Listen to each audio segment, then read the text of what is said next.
Hello and welcome to the Real Talk podcast with Kelly and Avery. We're your hosts, Kelly Berger and Avery Roberts.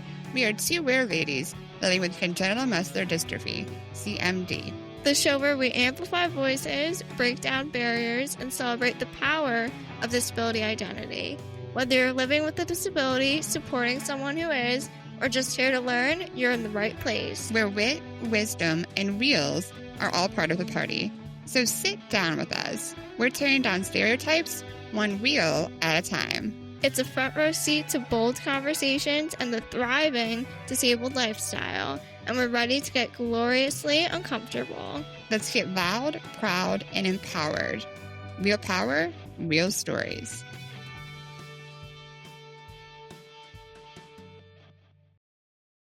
Today's episode is one we've been looking forward to for a long time now. We're talking about something that truly shapes our lives as people living with disabilities and our identities, and that is community. The way we show up for each other, learn from each other, and truly just build the spaces of true power and love together. And it's all about the connections that truly hold us. Like, I feel like you could agree, Kelly, like online, in person, and just truly everything in between. And today we're joined by two amazing guests who are literally living the magic. Our good friends, Stephanie Chicas and Nora Ramirez. This conversation is so special to all of us. So, Kelly, I'm putting you in the hot seat again. Oh my gosh. Okay. Always quizzing. From the start. Go for it. Hit me. Can you briefly take us through how we actually wound up being the ones to connect Steph and Nora? Not to pat ourselves on the back, but we did spearhead this. Can you take us through that a little briefly? Yeah, for sure. So we had connected with Steph several years ago just on wanting to help in the CMD community. And we got another request for another person with the same CMD subtype called Selenon. And that's one of the rarest of the CMDs. And I just really had this aha moment, like, oh my gosh, I have the perfect girl that I feel like you would totally vibe with. And her name is Nora. And even though they live across the country, one's on the East Coast and one's on the West Coast, they're not anywhere near, thousands of miles apart. But I just felt like it would be a perfect connection. And I sent that email out, and you guys connected pretty quickly after that. And the rest is history. I'm so glad that you guys really blossomed into what this amazing friendship has become. So yeah, we're excited to have you ladies on. Feels love at first sight. Having us. Steph and Nora, I'm just kind of curious and just kind of jumping into it. What did that moment mean for each of you? Especially now, to think like where you are now. Like, what did that mean to both of you? Yeah, wow. It meant everything. Like, everything. I grew up being late diagnosed and did not have many disabled friends. It made sense. I was just being a teenager. And I just wasn't as educated in what everything entailed in being in the disabled community. Our power and how to be less ableist and all the good things until I was in my mid-20s. And then came across the CMB community and Kelly, which was so awesome to meet her in person. Was it like a year or two ago? And as we talk, you've been so awesome to connect me with Nora. And at first I was like, okay, like another friend. Cause like I'm shy, just cause I'm shy. It's like, oh, like, I don't know, like, I hope it goes well, but no pressure. Nora and I have been talking for like couple months, like 6 months or so. And oh my gosh, since the first time I've talked to you, Nora, like it was like instant comfort, connection, just everything. You know, you grow up not having that and wanting it, but also like it's really hard to find that. You know, it's hard to find community and real connection. So once I have you now, I'm like, I never want to lose you because we're both disabled, we're both Latina, you know, have a rare diagnosis. We, you know, we're so close to our families and we bond in so many other ways. But especially in this aspect of having the same genetic disorder, it's like, it's just a bond like no other. It's a bond like no other. You get me, even if I don't say it, because then you say it for me. If I say anything, you know I'm not being dramatic or this or that or like being negative. You know what I mean, and you like, cause you get it. Like you get it. Like we're in the same thing, and we can help each other grow and learn different things how to take care of each other. So that's awesome too. You know, as we're growing older. So it's everything since I've met Nora. Did you say that your first like FaceTime was like 4 hours? Or something that you guys like didn't even know that it had been hours and hours and you guys first jumped on? Yep. That's how quite a few of our FaceTimes go. Yeah. You know, the sun will be out. I swear the sun is out when we call each other, and I don't know where it goes. Yeah. Eventually, all of a sudden, I think the latest for you, it was midnight, huh? Yeah, girl. Last time we talked, like 2 days ago, I was up till midnight. Cause like, and like, whenever we end our FaceTimes, I still have more to say, but I'm like, no, but like, I forgot we have a life. We have things to do. But like, cause we get so lost, like, there's just so much to say. We have so much to catch up on, cause it took you too long to find me. But yeah, Yeah, I completely agree. It feels like we're using the time that we have now and we're just rushing through telling everything to each other about our lives and catching up on the past 30 something years that we've missed out on each other's lives. It's almost like being reunited and we just have so much catching up to do. And yeah, I completely agree with everything she said. It feels, to me, it feels very different. It's something just that I can't compare to anything else. Of someone having such a similar, um, I guess, like story or experience or diagnosis related, like having the exact same, to me, feels different than, like all friendships are special, but I don't even know how to describe it, I guess, in words. It's very different and it's very unique. Yet it seems so natural at the same time. So organic. So I love that. How do you feel like this friendship, this sudden friendship in a way, change how you saw yourself? I think I saw myself with more, what's the word, like being more gentle with myself, if that makes sense. Because it's almost like I don't know how to describe it, but like we're looking at a mirror when we're looking at each other. Almost like we have the same diagnosis, we have so many similarities personality wise. I would say like we just mesh so well, that it just hearing her experiences and the things that she's going through or the things that just any event from the day or any ups and downs, it feels so relatable to where it's like I'm going through that too. I can't be mean to myself about it because I would be like being mean to her about it. It's almost like a mirror. Like it made me, I think, be more gentle with myself and understanding of myself because I'm no longer alone with my symptoms and my thoughts.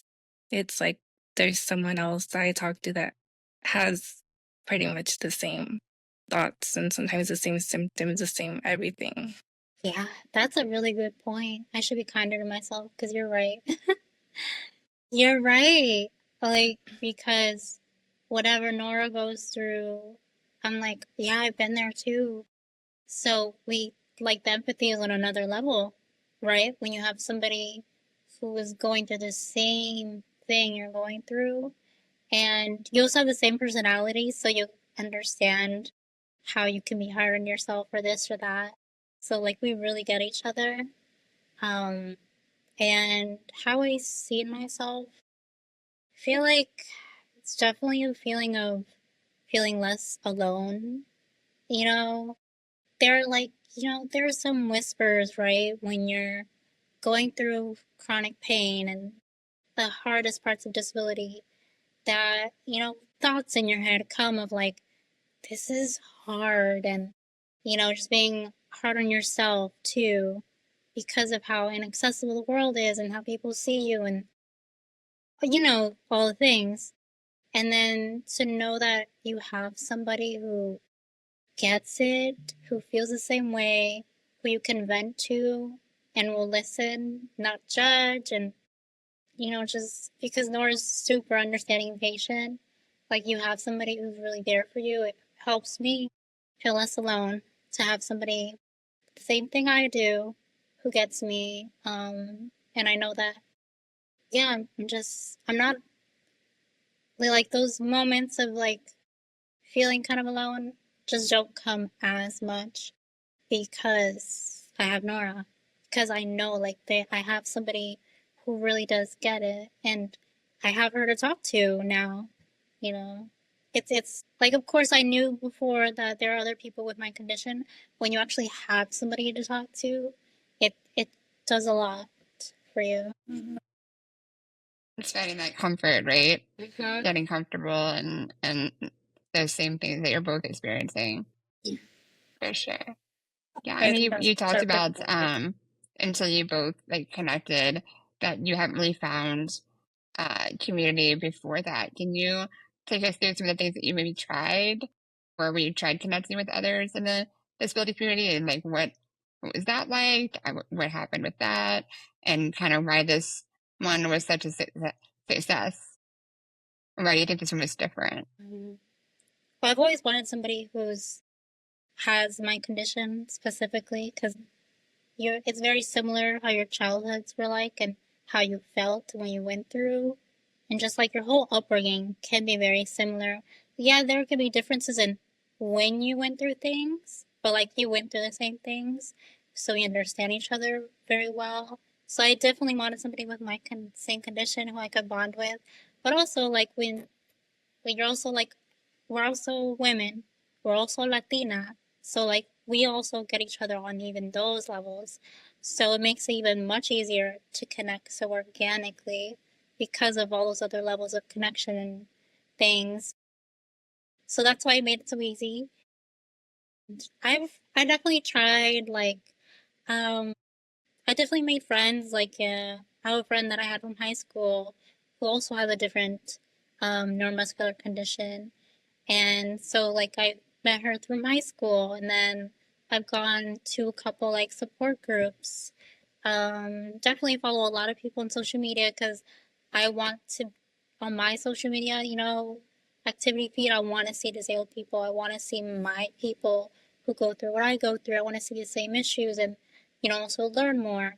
So I've also tried just like sending supportive messages or comments, to other fellow disabled people or disabled Latinas. And that's how I met one of my friends, Cyan. She's really awesome and she lives near.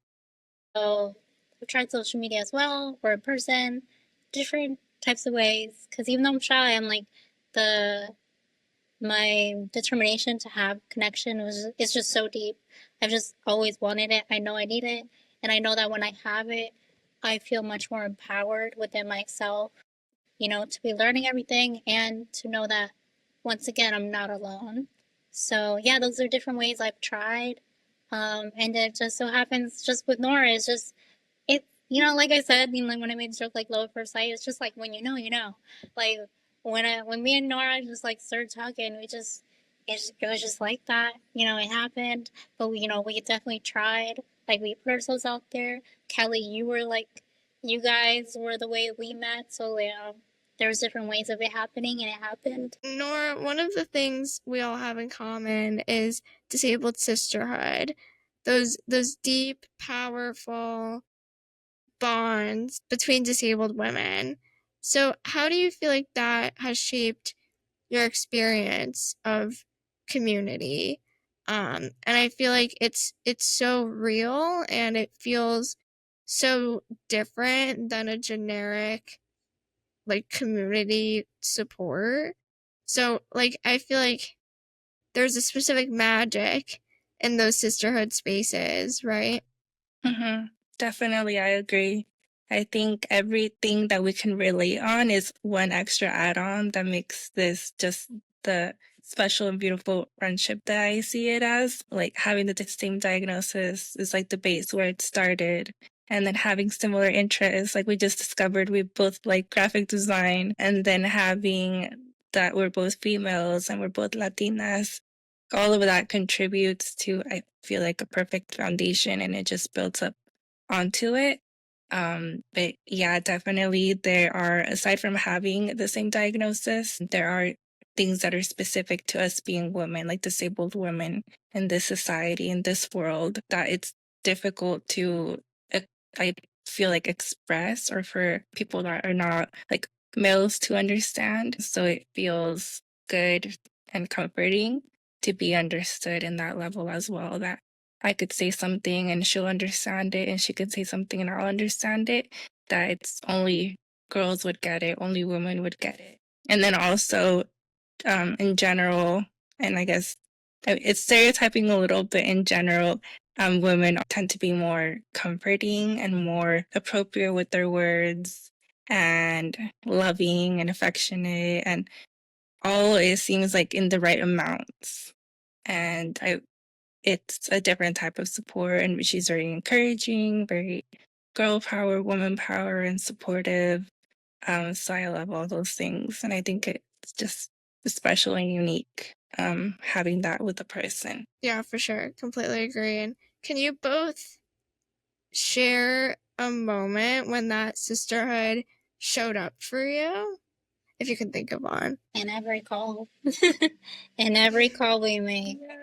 Every call we make, it's the listening, it's opening up about different aspects of our lives, it's learning about, like, because Nora's a huge researcher, so she's over here looking up everything, and I'm like, like, I didn't know that. So, like, I'm learning from Nora. There's things about, we talk about how our mental health and our families, and we want to understand their perspectives on our lives, and just being caregivers. And so how we support each other shows up so many ways, and in every call we make, because like there's just always something to share. Our lives are not boring. There's always something happening, and we're just sharing what's going on and learning from each other. So yeah, like in every call, I can't even pinpoint one exactly, because I feel like, I'm not kidding you, every call, something, it feels like I take a load off when I FaceTime Nora, because we get each other. I agree. It's hard to pinpoint it because it shows up in everything. Like, for example, either one of us reaching out to the other to say, "Hey, I miss you," or "Hey, want to FaceTime."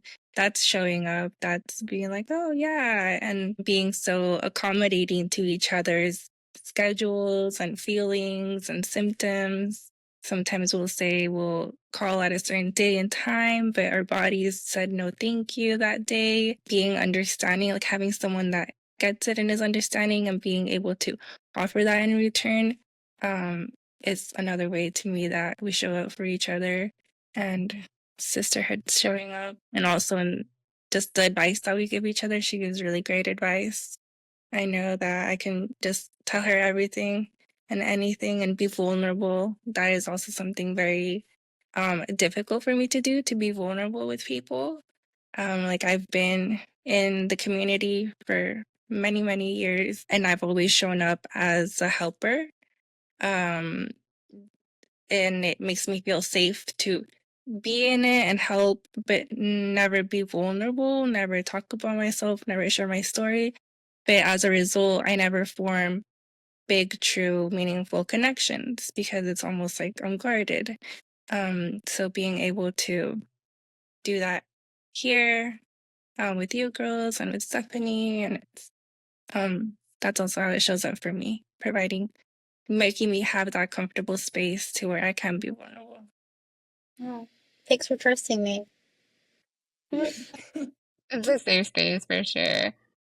I mentioned that you guys are on opposite coasts. So I'm curious with the time zones, how did that plays a role? And then also for our listeners, like you guys haven't met yet in person, right? This has just been a virtual digital friendship. Can you kind of explain how you manage to keep that up while not being able to see each other, the day-to-day type of thing?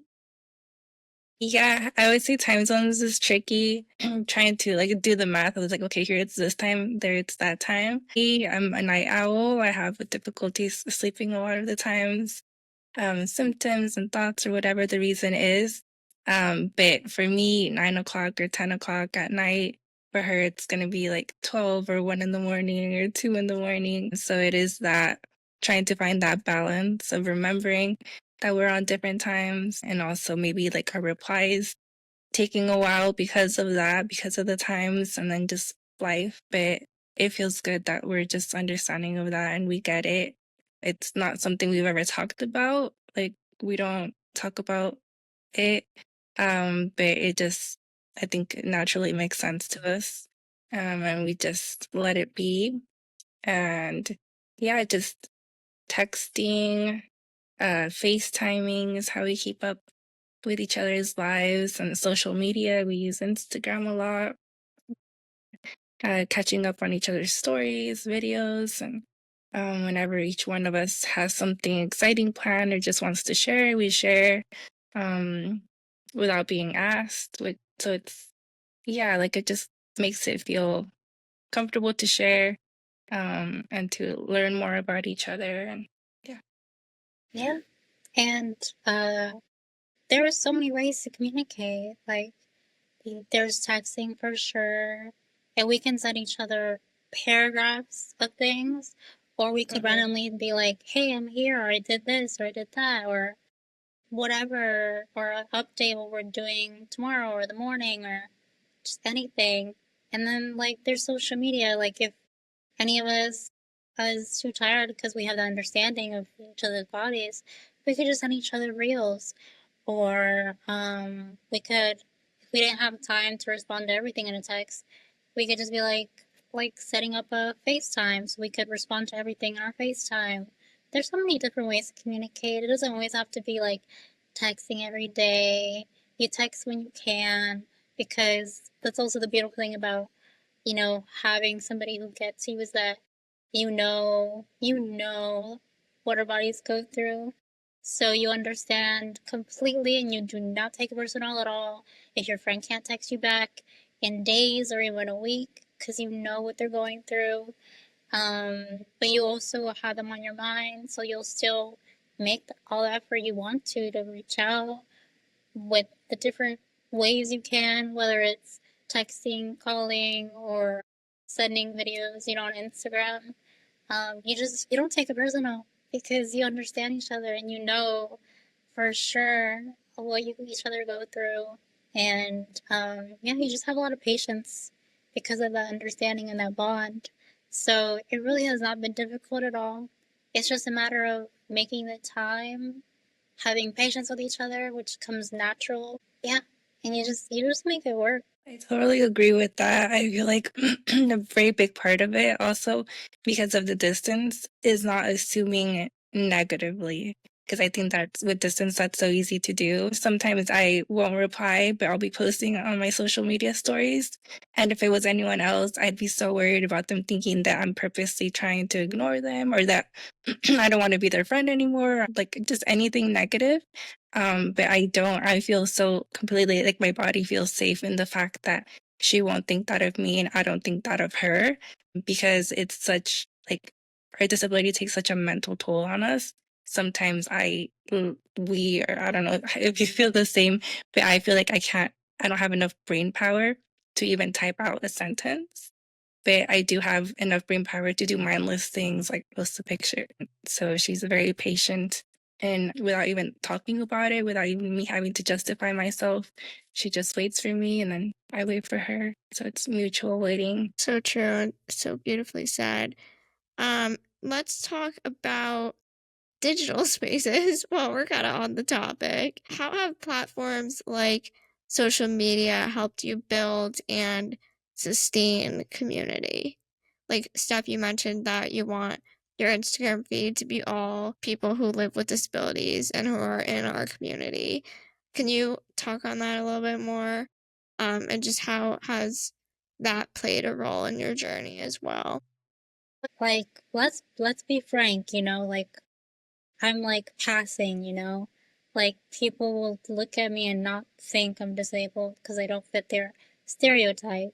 So I know that I can fall into not always thinking about things that affect the community because I am going about my daily life and dealing with my own things, but also because the majority of people in my life are not disabled.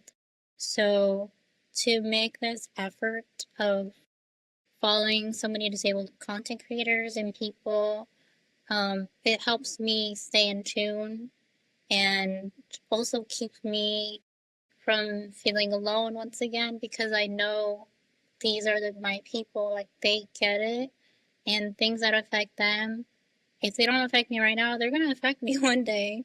And I want to be aware of these things and what's going on in the world and everything. Or even they help me become aware of, like, no, this actually isn't right, what somebody said to me. Or, like, if I had this icky feeling about this situation, it's because that wasn't right.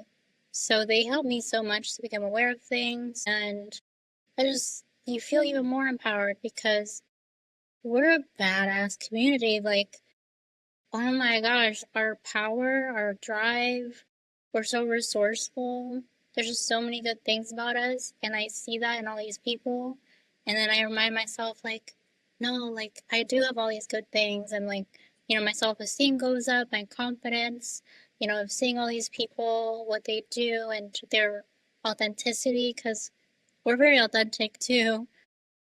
So, so yeah, it's helped me in so many ways, and I just love to see them on my feed. Like the majority of my feed is disabled people, and yeah, it's helped me in all those ways. Confidence and self-esteem, and educating myself, being less ableist, and disability issues, policies, all the good things, and it's only good things. Yeah. Um, to me, social media plays a really big, important role because I'm not always able to leave my house. So it gives me the opportunity to still be involved in a lot of things without having to leave my house. It connects me to people, it helps me stay updated. Like, I don't want to say social media is needed, but it just facilitates so many things. Through social media is where I found different support groups and I've been a part of for many, many years. And that really warmed me up even more to advocacy. So I don't know that I would have gotten to the point where I am today of really wanting to get in it and do so many things if it wasn't for all the stories that I personally got to see, people sharing their experiences or symptoms or just like struggles in life, and then me relating it to myself, to my family, to my siblings that also had the same diagnosis and the struggles they went to. It's like it became personal hearing some other people say they have these stories and me being like, we had the same stories, like what? And now we're in 2025, 2024, and it's still happening.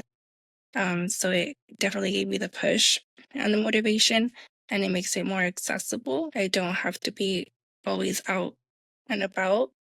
I can be on my phone or my computer and still feel involved, and also still feel helpful. I feel like I always have an itch to be helpful. So I did enjoy. I've spent a lot of hours and nights staying up until 4 or 5 in the morning when I can't sleep, being on those support groups and just reading through posts, replying, sharing, encouraging each other, and all that. And I think it's added a lot. It's added a lot to my life. And then, of course, being able to have a different level of staying in touch with Stephanie and with you girls and other people in the community. Both of you talked about how social media helps, and the internet and technology has helped maintain and helped you build those communities. What advice would you give to others out there who are struggling to find their community? What would you say to them to help them find their people? It takes effort. I know it can be uncomfortable. I feel like as you get older, it becomes harder to make friends and keep them. But the effort is worth it because you'll end up finding somebody you connect to. Even if it's not like, it doesn't even have to be like me and Nora. Like, it just start off somewhere. Just talk to people, introduce yourselves. You know, always be yourself, of course. You find people that have your similar interests, and then you end up being vulnerable and sharing what you go through and this and that. There are support groups out there, whether it's like social media handles. It's really just, I mean, I know it takes a lot of vulnerability because it's our bodies and what we go through, and I know that can be hard to share, but like, don't feel bad about it. Like, it's just your reality. It's just our reality. It's nothing to feel bad about. It's just, it is what it is. It's just how our life is. It's real. It's valid. And sharing just becomes easier over time. You just end up finding connections.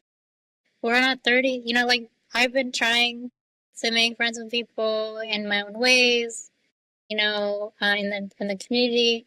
And I started this, you know, trying harder, making the effort, you know, in my mid-20s, and now I'm like in my 30s. So like it took some time. It took some time, and you know, I'm so introverted, so like it's hard for me to even talk to people sometimes and keep up the communication. But it's worth it because look at us. Like, I have Nora now, and I have you guys, you know, who, like, it's so comfortable and so natural to talk to you guys. So, yeah, it takes effort, um, and some vulnerability, but, like, let go, you know, of the shame of, like, of your body, or of just, like, you know, all the things of, how hard it can be to be vulnerable, and just open up. Like, it's better to just try and see what happens, you know, just go with it, because you'll find your connection eventually. I agree. I think it definitely will take, depending where everyone's comfort zone is, it might mean stepping out of your comfort zone the way that I feel like it was for me. And it will feel like for me scary. But if you push through the scary feeling and through the nervousness and through the all the what ifs, it is worth it. It is very worth it because it's I feel like a completely different type of connection that I don't even know how to describe into words. A very different connection than all of the other family and friend connections. Also, depending how social a person is, it might be less difficult or it might be a little bit more difficult. I know for me in general, it's very difficult. Like, I'm the person that in high school yearbook, I was voted the most quiet and the most shy. So that gives you a little taste of how truly difficult even talking has always been. It's always been growing up ever since I can remember an issue of I like people couldn't even hear me. So even my current volume is not what it used to be. So because it wasn't something I practiced or I felt comfortable doing. So definitely putting myself out there into the community and slowly expanding outside of this disabled community and to reaching more people with my story is one of the scariest things I've ever done. I use my hands a lot also to try to calm the nerves in my body, things like that. But I continue to do it and to put myself out there because it definitely paid off with Stephanie, with you girls. So to me, it is proof that it was worth it. It is worth it. It was worth the time. Also, I was in different support groups for years, but kind of just, yeah, not being vulnerable with everyone, just dabbling here and there, replying to posts and stuff. But it is different when you do open yourself up to a connection. rather than just letting it be one-sided or one way. It's mutual is how the connection can actually grow. Yeah, and I feel like you guys are living proof that if you're patient, what you're longing for will come eventually. Before we close out today's conversation and our chat, we always ask our guests to share their willpower moment. And for both of you, that power seems deeply rooted in sisterhood, advocacy, and truly just building community. So we'd love to hear what's been a moment in your journey where you felt like the strength of your identity, your impact, the strength that you guys get from each other and your friendship. Um, what's been a moment, and a moment that has reminded you that like you're not just getting by, like you're shaping something truly so much bigger. I feel like I have so many moments. I'll list two brief ones if that's okay. The first one I would say is my family and my connection with my family and my experiences with my family. Because I'm the youngest and three of my older siblings had the same diagnosis that I did. So I got to see a lot of like kind of behind the scenes. Walking behind them, I got to see a lot of what they go through in the community, like in the society, I mean, of the struggles and my parents and my older sister that doesn't have this disability. It impacted everyone greatly. And I think my connection and love for them, it kind of like fueled something inside that made me want to use my time growing up to gather as many skills as I could and learn as many things as I could um, to one day help other people. And that's why I always went into volunteering and different types of organizations in different areas. But I was a little lost. I never knew where to go. Like I had no direction. I was a little bit of everywhere and doing a little bit of everything. So that was like the first getting the ball rolling into this direction.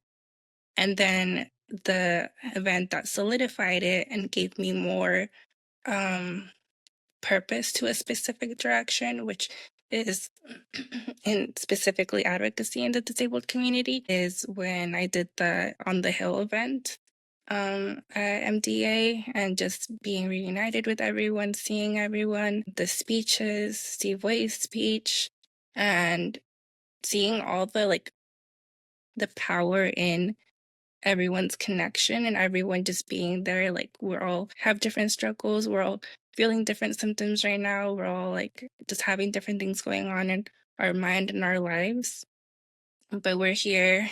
And it was very long days and just yeah, the community in it and the impact that it created and learning that it does that type of union is how we get things done. Yeah, relatable.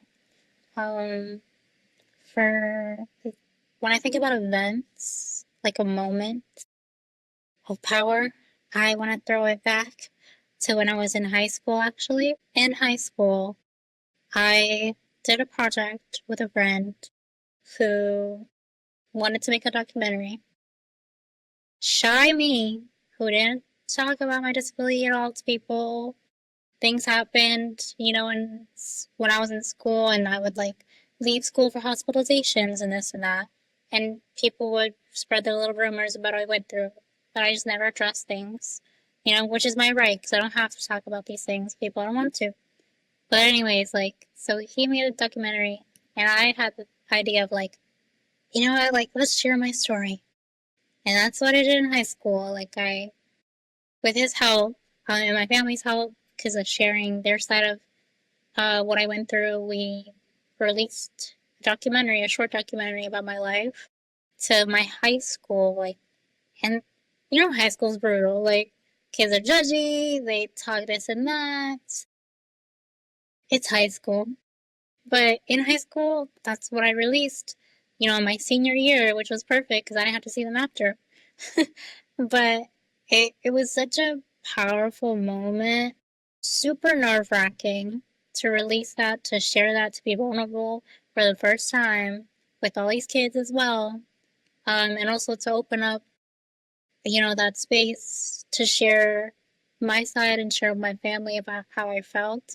So releasing that was just super powerful for me to be vulnerable, and it helped make connections with people who understood me better. My family understood me better.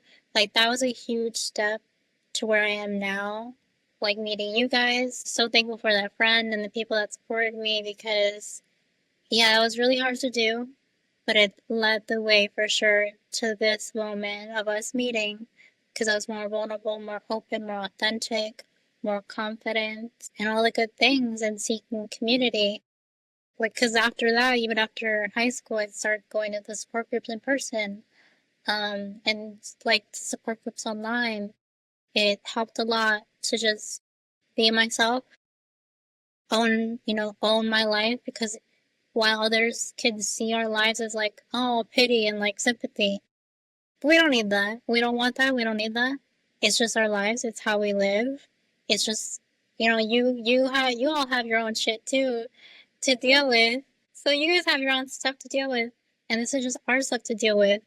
It's just reality. There's nothing to feel bad about it. So yeah, that was just a really powerful moment for me. That I feel like really led me here to have this community. We really need to value that more. Like, I don't want to live without Nora anymore. Like, the community is so important. Having these connections, having people you're so comfortable with, goes a long way. It goes a long way in so many ways. Educating yourself in mental health and all the good things. Yeah, that was like my moment for me. So beautifully said. Oh my god. Great. Yeah. We hope that, your all's friendship encourages others to pursue their journey at finding their people too. So, you can have this too. It takes, time, effort, vulnerability, all the things that you touched on. So we hope that others can find their Steph and Nora too. So, yay.